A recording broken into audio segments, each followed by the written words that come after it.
All right, let's dive right in. Today, we are tackling one of the toughest, most tangled challenges out there, poverty. We're going to try to pull it apart, to look past the usual assumptions, and really get at the deep-seated reasons it's so incredibly persistent. It's a question we've all probably asked at some point, right? On the surface, it seems straightforward, but the answers are anything but simple. And that's what we're going to get into today. You see, for a very long time, the story we told about poverty was all about the individual. A lack of hard work, maybe bad choices, but there's been a huge shift in thinking. The new view, backed by a ton of research, points to something much bigger: powerful, external, systemic forces. This isn't about letting people off the hook. It's about understanding the game they're forced to play. So, to get started, let's talk about these unseen walls that can box people in. Researchers call them structural barriers, and they're kind of built right into the very fabric of our society and economy. The key word there is external. Think of it like a running track. Some people have a clear path, while others have all these hurdles thrown in their lane. It doesn't really matter how fast they can run. Those barriers are designed to slow them down, making it incredibly difficult to get ahead. This quote, wow, it just gets right to the heart of something called the poverty trap theory. It's a brutal catch-22. The single biggest reason people stay poor is because they're poor to begin with. It's this vicious cycle where not having enough today makes it nearly impossible to build a better tomorrow. And this isn't just some abstract idea. Take a look at geographic poverty traps. Picture living somewhere with terrible roads, no reliable internet, and zero public transportation. Your address itself becomes a cage, right? It cuts you off from good jobs, decent schools, even basic healthcare. That's not a personal failing. It's a failure of infrastructure. And that whole idea of access, well, that leads us straight to another massive structural barrier: who you happen to know. Your social circle isn't just about friends. It's a really powerful economic asset. Okay, look at this number. 20%. What in the world could that have to do with getting out of poverty? Turns out, a lot. It shows just how powerful our connections really are.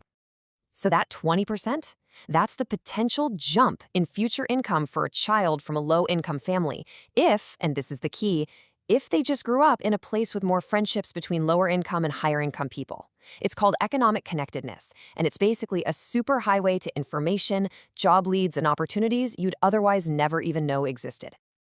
Okay, so we've talked about the walls on the outside, but now we need to shift our focus and look at the internal burdens. Because the nonstop stress of poverty doesn't just empty your wallet, it takes a huge toll on your mind. That brings us to our second big idea: cognitive constraints. Here's the core of it: the constant mental load of just trying to survive, of worrying about rent, food, bills. It actually drains the very mental resources you need most to escape poverty. Things like focus, problem solving, and the ability to even think about the future. Researchers have this brilliant metaphor for it: the mental bandwidth tax. Think of your brain like a computer. The stress of scarcity acts like a program running in the background, constantly eating up your processing power. It leaves you with less mental bandwidth for everything else: for your job, for your kids, for planning ahead. And this is a really tough but important finding from the research. When you're forced to tunnel in on your own survival, it can actually make it harder to feel empathy for what other people are going through. And that has these huge ripple effects on society, potentially weakening support for the very programs designed to help. So we've got these external barriers and these internal pressures. Our third piece of the puzzle, systemic factors, is all about how these things get tangled up together, how they feed off each other to create these vicious cycles that just keep going, sometimes for generations. This is where it all gets locked in. Systemic factors aren't just single problems.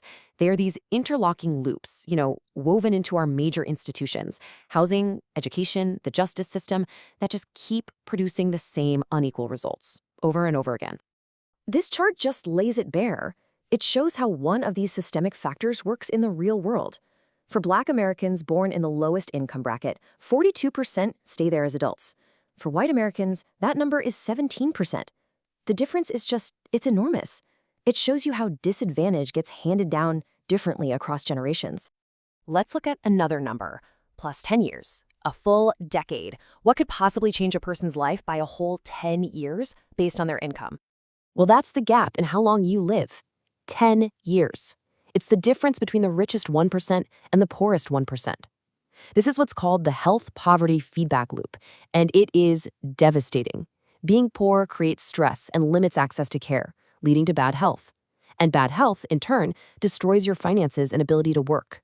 It is a literal life or death cycle. So when you step back and look at all this, what do you see? You see that these aren't separate problems.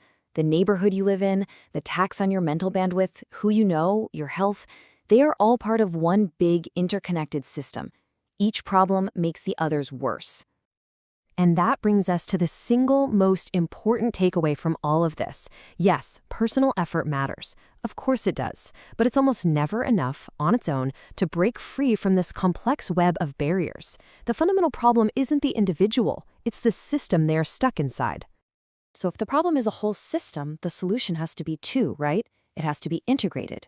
We need to help people build assets, offer support that frees up that mental bandwidth, create programs that build social connections, push for real reform in our institutions, and invest in people's health. You can't just do one, you have to do it all. And that really leaves us with one last big question to think about. If we truly accept that poverty is a failure of the system, not the person, it changes everything. It means we stop asking, what's wrong with them, and start asking, what's wrong with the system? And maybe even more important, where do we start to fix it?